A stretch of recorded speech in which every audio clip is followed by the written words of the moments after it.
Sakop sa ginibong drug bypass operation. Triple o apat na doble ang bihikulo na gruso sa siyudad kang Naga. Mas complain ng police station kang Naga City Police Office. Newsbreak. Sa headlines kan mga barata election registration board hearing kang Comelec Naga nagpuon ngunya na aldaw. Historical marker installation para sa Camarines Sur National High School ginibo kasubagong aga. Tulong persona na envuelto sa illegal na droga sa Bula, Pamplona, asin siyudad kang Naga, arestado. Trade fair kang Department of Agrarian Reform asin PNP Camarines Sur nagpapadagos. Diyos marhay na banggi. Ako si Mark Mendoza. Asin ako, si Antoinette Eduardo, kami ang sa indong tagapagatod, Bareta. Sa laog kang simanang ini, i-verify kang Comelec Naga kung may violation si mga nagparehistro sa saidang opisina antes sindang maibali sa listahan kan mga registered voters para sa 2025 eleksyon. Ini sa paagi kan ginigbong Election Registration Board hearing. Ang detalles kaiyan aramon taman sa report ni Christine Alcanzo Reyes. Nagpuon na ngunya na aldaw Hulyo 15 ang Election Registration Board o ERB hearing para sa 4,000 na genyong nagparehistro. Puon kang bulan ning Abril hasta kang nakaaging Hunyo. Ang mga nagparehistro daiman otomatikong botante asin may mga nagkapirang proseso pang gigibuhon para maging formal na botante kang syudad ni Naga. July 15 ano po hanggang July 19 ERB hearing ta po yan. Ang ERB hearing yan po ang approve disapprove ka itong mga list of applicants itong mga nagparehistro sa bulan kang April, May, June. Ang mga gabos po kayo nagpaparehistro dayan automatic na botante na. Mga applicants pa lang yan. Kung maisan ng disqualification, approve na sinda. Ano po? Dapat nasa tamang edad, may dobling rehistro asin may pinag-aatubang na kaso. Nagkapirasa na yan sa pwedeng maging grounds for disqualification kan mga aplikante. Po, ang mga grounds for disqualification, siyempre itong double registrant, pwedeng sa edad, ano po, dahil pa 18 years old on election day, pwedeng convicted siya ng imprisonment, 1 year or more imprisonment ang penalty, alien siya, ibig sabihin foreigner siya, yan. Yan si mga not a resident of the barangay or maisang residensya sa particular barangay sa Naga. Yan. Yan mga pwedeng ground for disqualification. Hanggang July 19 ang ERB hearing asin mapadagos ang registration sa July 21 hanggang sa katapusan ng bulan ng Setyembre. Para sa One Media TV48 Naga, Christine Alcanzo Reyes, Newsbreak.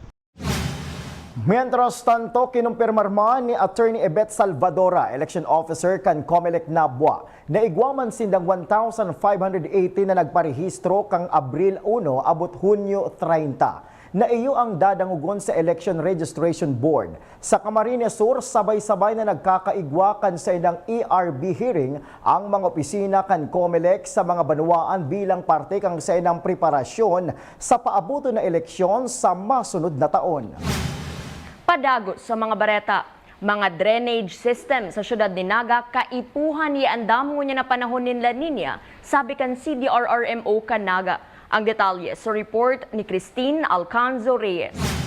Ang barangay Mabolo, Triangulo, asin iba pang barangay sa syudad ni Naga ang nakakamati ning pagbaha, makusog o maluya ang pag-uuran. Ini ang sarong hihilingon ngunya na nag-abiso na ang pag-asa kan epekto kan La Nina ngunya na bulan kang Agosto. Ang City Disaster Risk Reduction and Management Office o CDRRMO sa pamamayo ni Sir Ernesto L. Camel ang ma-monitor asin mahanda sa mga posibleng mangyari ngunya na tag-uran. NDRRMC or the National Disaster Risk Reduction Management Council nag-issue na siya ng Memorandum 090 Series of 2024 ng May 26, yung preparedness for the onset of La Nina. So bawat LGU, pinapagawa na siya ng La Nina Preparedness Plan.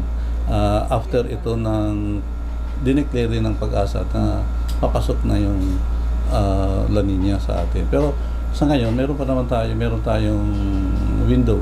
Every afternoon, umuulan. Ano yan, localized thunderstorm yan. More or less, every 2 hours ang duration niya. Pero hindi pa siya actually yung La Nina. Kasi baka dumating yung La Nina sa atin by August. Padagos man ang pagpapakarahay sa mga major drainage system kang syudad, asin pinaparikas naman ninda na matapos ini. May paabot man sinda sa mga pribadong grupo na may pinapatrabaho sa loob kan syudad na makipag-ulay sa City Engineer's Office sa pagkonekta kang sa indang mga drainage system sa syudad. Ang Engineer's Office naman patuloy na sinasagawa at pag-aayos ng mga drainage system. Meron lang drainage system na hindi city ang gumawa at ito ay nasa private na subdivision. So mahirap para sa city gawin yun kasi private nga. Meron tayong mga drainage na sa ngayon fina-fast track lalo ito mga major drainage system na nagko-connect sa outfall sa Bicol River. Ang isa sa panawagan namin yung mga private halimbawa yung mga may mga construction ngayon na private sana yung drainage nila i-connect sa drainage outfall ng city. Para sa One Media TV48 Naga, Christine Alcanzo Reyes, Newsbreak. Sa iba pang bareta, sa July 29 na ang pagbabalik sa eskwela kan mga estudyante na yaon sa mga pampublikong eskwelahan sa interong nasyon. Ang principal kan Camarines Sur National High School na si Mr. Sulpicio Alferez III nagsiguro kan sa indang kahandaan na akuon ang mga estudyante na nag-enroll sa inda para maging parte kan 2024 to 2025 school year. Arod kang previous year, from 11.4 naging 10.5 kami last year. So ngunyan, maabot ng 10.5 or magdagdag pa dyan kung magkakaya mi iyan. May elbow room kami para dyan. Sa iba pang bareta, mga bagong ani na gulay hali sa mga paraoma sa Camarines Sur ang pinagtinda sa trade fair kan Camarines Sur Police Provincial Office as in Department of Agrarian Reform. Ang trade fair kan DAR as in PNP Camarines Sur ang pinagigibo 2 beses kada bulan. Sarong paagi ini para matabangan si mga agrarian reform beneficiaries na maipabakal ang sa indang mga produkto.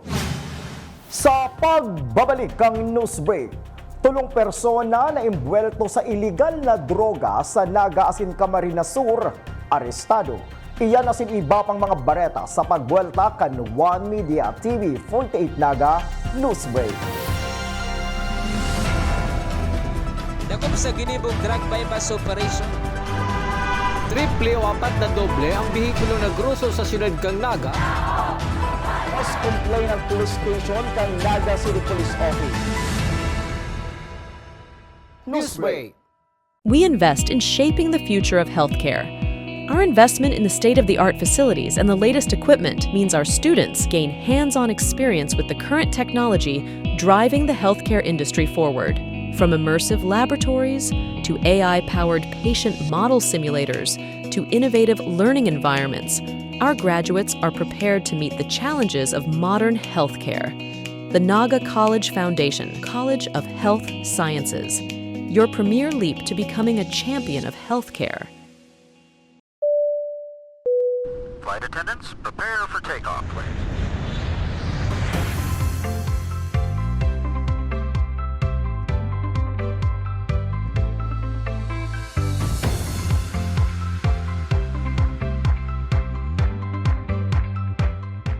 Slip life vest over your head. Take the tape around your waist.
Hello, NCF!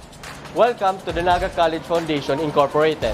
Where academic excellence meet limitless opportunities. Welcome to the home of the champions. Join us as we leap into the future.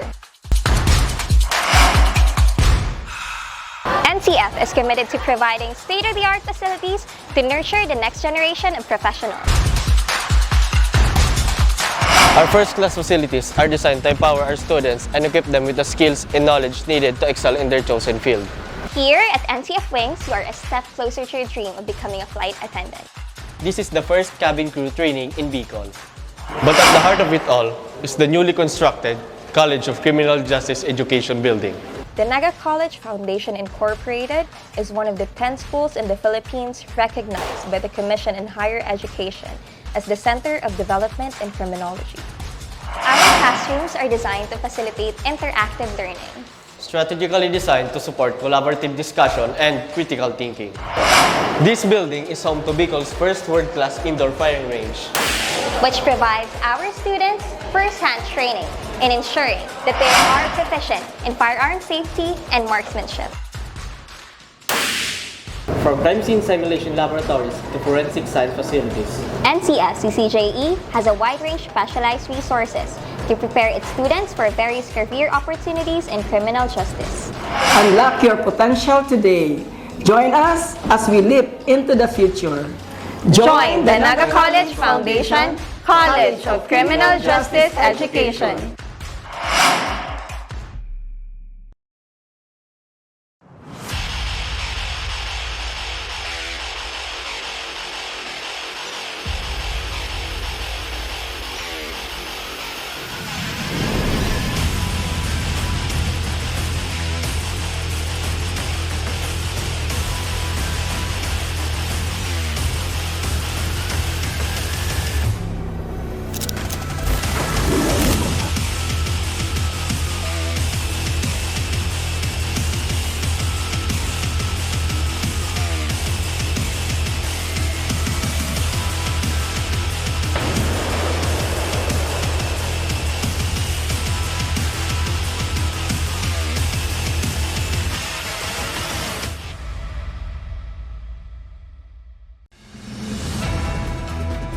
Dakop sa ginibong drug bypass operation.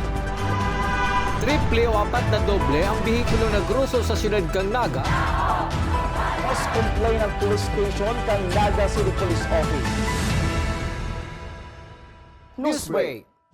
Sa pagpapadagos kan mga bareta, isinugo ni Police Colonel Erwin Rebellion, City Director Naga City Police Office, sa gabos na operatiba sa syudad na mas maging marigmat sa pagbantay sa palibot. Ini para amay mamonitor ang pag-arabutan kan mga dayo na mandurukot, snatcher o maraot na grupo ngunya na Peña Francia Fiesta.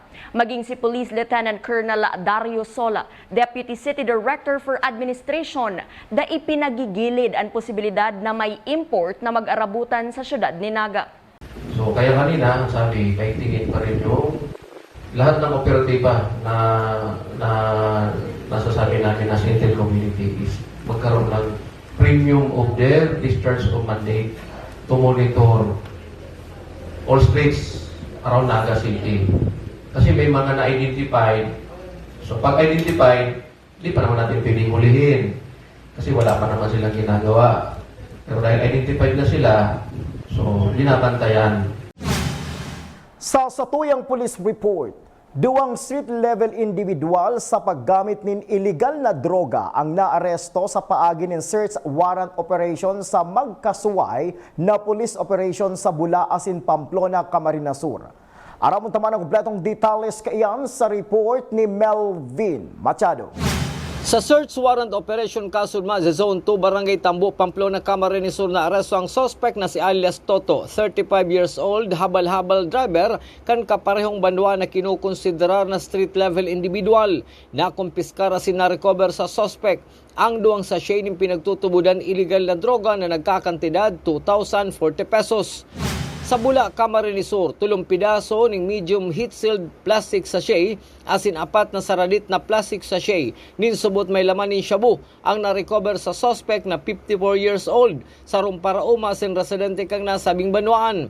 Aper kang pinagtutubudan illegal na droga, may balaman para sa caliber 38 revolver ang na-recover kan mga autoridad. Ang duwang suspect ang parehong nasa custody kang PNP Pamplona asin PNP Bula, Camarines Sur para atubangon ang sedang kanya-kanyang kaso na gabos konektado sa illegal na droga. Para sa One Media TV 48 Naga, Melvin Machado, Newsbreak.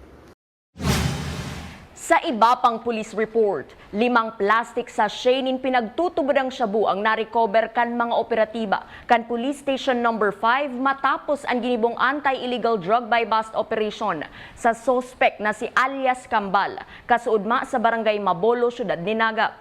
Enot ka ini nakabakal subuot ang operatiba kan Police Station No. 5 nin shabu sa kantidad na 500 pesos. Nasa kustudiya kan Naga City Police Office ang nasabing suspect. Padagos pa sa mga bareta, pinapaimbestigaran na kang Naga City Police Office ang sarong post sa social media. Mapadapit sa sarong bihikulo na subuot biktima nin basag kotsegang sa syudad ning Naga. Susog sa Naga City Police Office, mayong reported na siring na insidente sa police station. Kung kaya nangapodan sinda sa publiko na inuton mo na ang pag-report sa Naga City Police Office antes na mag-post sa social media para tulos maimbestigaran. Social media po kasi isa nga yun sa gusto natin na iparating dito sa ating mga nasasakupan. Pag may nangyari incident, unahin dapat nilang makaalam yung police station na pinakamalapit or kami. Oo, kasi pag sa social media kung makarating agad sa amin, saka namin ma-actionan po yun. Sa iba pang bareta, historical marker pinagbugtak sa Camarines Sur National High School bilang pinakahaloy ng public secondary high school sa syudad ni Naga asin Camarines Sur. Inikasabay kan sa indang ika-122 founding anniversary. Ang detalye sa report ni Christine Alcanzo Reyes. 122nd founding anniversary ang pinagselebrar kang Camarines Sur National High School. Kaso bagong aga, isinabay na sa pagselebrar kang pinakahaloy na public secondary high school sa Camarines Sur ang unveiling kan historical marker na inatenderan kan mga maestra, mga estudyante, mga opisyales kang lokal na gobyerno kanaga sa pangingyanot ni Mayor Nelson Legasyon. Ang historical marker para kay Camarines Sur National High School Principal Sulpicio Alvarez III nagpapagirumdom na isabuhay ka mga maestra, pati naman ka mga estudyante ang mga nanodan asin adal na pirming pinapahiling kang institusyon sa bilog na syudad. Ining physical marker mas matao lang ini sa tuwing pagpagirumdom na kumbaga ang pagtukdo ta mas lalo pang patibayon dahil ang naghahalat sa tuya mga estudyante na gusto man maging matibay. Iyon ang implikasyon na para sa kuya mas importante. Si physical marker, yes, importante kasi reminder iyan. Pero itong pag-commit kang sa diri bilang high schoolano, bilang paratukdo na high schoolano, na magtukdo ka ning tultol, ning maayos, ning kumpleto, ito ang mas importante. Kasi ito ang matatak sa lambang high schoolano. Ito ang matatak sa lambang naggraduar digdi sa Samuya. Padagos sinda sa pagtuuning kalidad na edukasyon sa mga estudyante na maipahiling paantibay. Bako lang sa loob kang classroom kundi maging sa luwas kang eskwelahan asin makadarang onra sa CSNHS. Tuloy kami kaya man nagtatapos. Kami gumbaga ang activity nag-closing pero pagkaaga after kang closing puuna naman ning preparasyon sa maabot. Dahil kami nagtitinir na itong pagtapos-tapos. Dahil po, nagtapos kami ba agong challenge na naman sa muya sa maabot na estudyero. Pinahiling naman ninda ang Museo de High Schoolano kung saan nakabugtak ang mga onrang naresibi ka mga estudyante, patiin naman ang magayon na istoryang naikurit ka ini sa Naga sa Camarines Sur asin sa bilog na rehiyon. Para sa One Media TV 48 Naga, Christine Alcanzo Reyes, Newsbreak. Asin yan ang mga bidang baretang nakalap kan mas pinakusog na puwersa kan One Media TV 48 Naga News in Bicol Affairs. De malingaw na follow ang samuyang official Facebook fan page One Media TV 48 Naga. Ako po si Mark Mendoza. Padagos kaming mahatod nin mga baretang garantisadong nangingenot as napapanahon. I-hit ang subscribe button sa samuyang official YouTube channel, One Media TV48 Naga, tanganing updated kita sa mga bareta asin istoryang bida. An Bicolano. Ako si Antoinette Eduardo asin ini, an One Media TV48 Naga, Newsbreak. Dakop sa ginibong drug bypass operation. Triple o 4 na doble ang bihikulo na gruso sa siyudad kang Naga. Mas complain ng police station kang Naga City Police Office. Newsbreak.